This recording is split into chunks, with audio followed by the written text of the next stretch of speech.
কেউ খাবার, কেউ নিরাপদ আশ্রয়, আবার কেউ আপনজনদের খোঁজে অপেক্ষার প্রহর গুনছে ফেনীতে। সংকট আরও বাড়িয়েছে চিকিৎসক সংকট। জেলার বেশিরভাগ হাসপাতালে রোগীর সংখ্যা বাড়লেও কমেছে ওষুধের পরিমাণ ও ডাক্তারের সংখ্যা।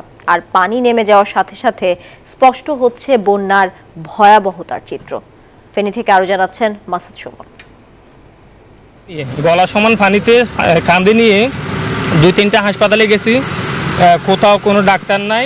আব্দুর রহিম অসুস্থ 6 মাসের বাচ্চা নিয়ে কয়েকটি হাসপাতাল ঘুরে কোমর সমান পানি পেরিয়ে এবার যাচ্ছেন ফেনী সদর হাসপাতালে। স্মরণকালের ভয়াবহ মানবিক বিপর্যয়ে ফেনীতে গেল কয়েকদিনে বন্যার পানি কয়েক ফিট কমার পরে সদর হাসপাতালের চিত্র এটি। এখনও পরশুরাম, ছাগলনাইয়া, সোনাগাজী ও ফুলগাজীতে পানিবন্দী লাখো মানুষ। এসব এলাকায় খাবার, বিশুদ্ধ পানি, নিরাপদ আশ্রয়ের পাশাপাশি নতুন সংকট স্বাস্থ্যসেবা।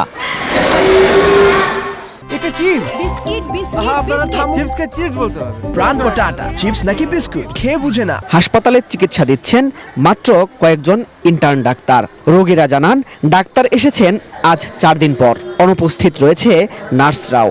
বাচ্চার চিকিৎসা চলেন না তো, আমরা ওখানে মরে যাই, থাকে কি আমরা ছোট বাচ্চা, অসুস্থ মা, কেউ প্রেগনেন্ট, এই অবস্থাতেও আমরা ডিউটিতে আসি। শুধু মানবতার খাতিরে আমাদের একটা দায়িত্ব বোধ আছে এই জন্য।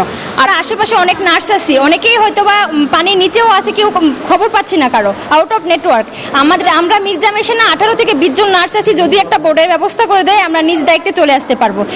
হাসপাতালে মরার উপর খাড়ার ঘা হয়ে দাঁড়িয়েছে খাদ্য সংকট। বুধবার শাহেনা বেগম তার গর্ভবতী মেয়েকে নিয়ে আসেন। সেদিন বাচ্চা হলেও পুষ্টিকর খাদ্যের অভাবে স্বাস্থ্য ঝুঁকিতে এখন 3 জনই। একই অবস্থা অন্যান্য রোগীদেরও।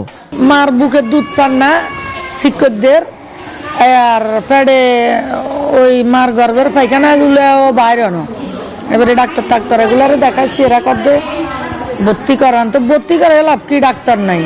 যাতায়াত ব্যবস্থা না থাকায় ত্রাণ পাননি এখানকার অনেক এলাকার মানুষ।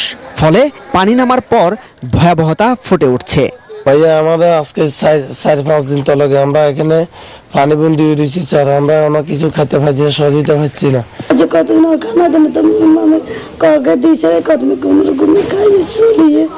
উদ্ধারকারীরা জানান এই মুহূর্তে জরুরি ভিত্তিতে ডাক্তার ও চিকিৎসা সরঞ্জাম না বাড়ালে ভয়াবহ বিপর্যয়ে পড়বে ফেনীর মানুষ। পেছনে কুমিল্লা, তার পাশে পরশুরাম, সোনাগাজী, ফুলগাজী। প্রত্যেকটি এলাকায় বন্যার পানি কমতে শুরু করলেও এখনও লাখ লাখ মানুষ পানিবন্দী। কেউ পানি থেকে মুক্তি চাচ্ছেন, কেউ একটু খাবার চাচ্ছেন। আর নতুন সংকট শুরু হয়েছে স্বাস্থ্যসেবা। চাপ বাড়ছে ফেনী সদর হাসপাতালে। মাসুদ সুমন, নিউজ 24, ফেনী।